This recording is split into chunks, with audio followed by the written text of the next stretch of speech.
Well, good morning, everybody. I'm the Cabinet Member for Culture and Leisure, Linda Symes, and on my left there is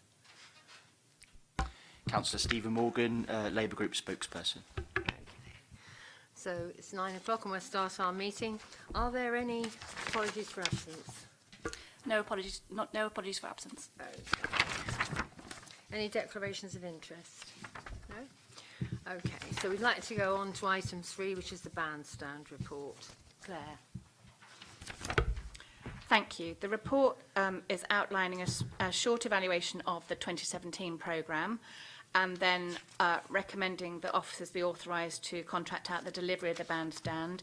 As we explained previously, we worked with a successful model in 2017 with having an operator appointed who oversaw all elements of the delivery, and they worked then with local promoters to put together a programme of diverse music representing all types of forms, which would then be represented with a free programme activity on the bandstand site.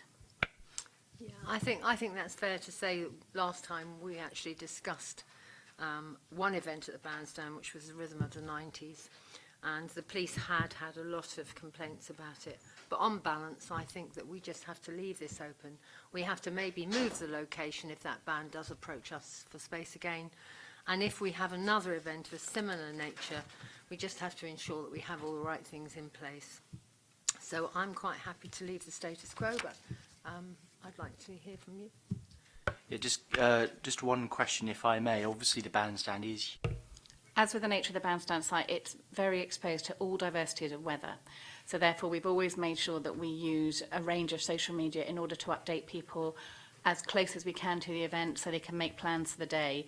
I think most people are fairly understanding that the bandstand is a very windy, very rainy site when it is chucking it down with rain, and therefore obviously there are a number of events that may not be able to take place through weather conditions. If we have to make alterations for any other reason, for example emergency works on the seafront, then obviously we'd again use those channels along with corporate communications to let people know and get messaging out there. I think that's been very successful in the past. I think most people are aware of the fact that if it's a really awful day they don't go. They might check, but they will know that that event won't take place that day. So, okay, are we happy with that? So we'll leave that as the status quo. We won't change or alter any of the requests for people to play at the bandstand. We'll leave it with an outside company to arrange that. And if we do have any concerns, we will look carefully at locations. Okay, thank you, Claire. So the second item on our agenda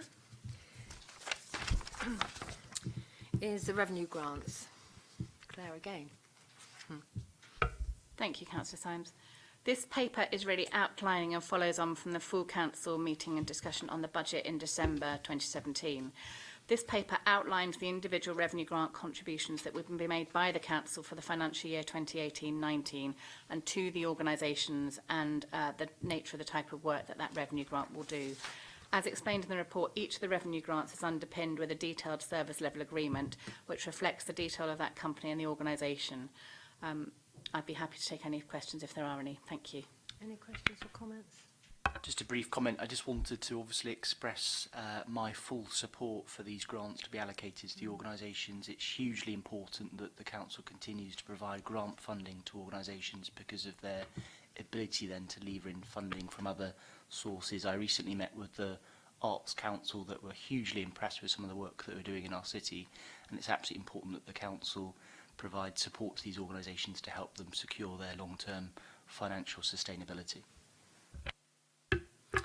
I think that's true. I think the only thing is sometimes people look at the figures and wonder why they are as they are. I would like to point out that the new theatre revenue grant is at that level because it's matched to some art funding that we get from the Arts Council. So for this year at least, that will stay at that level. What will happen to it next year, I don't know. But I equally think it's important, which is why we as the administration bought one of the shops under the King's Theatre that they were going to have to purchase if they wanted it to incorporate it within their building. And we will continue to do all we can to support this because I think it's such an important thing to have a lot of cultural offers in our city. Okay, well, I think, unless anyone has any more questions, I think that's it, Claire. Thanks very much. Thanks, Sue. Thank you, Stephen.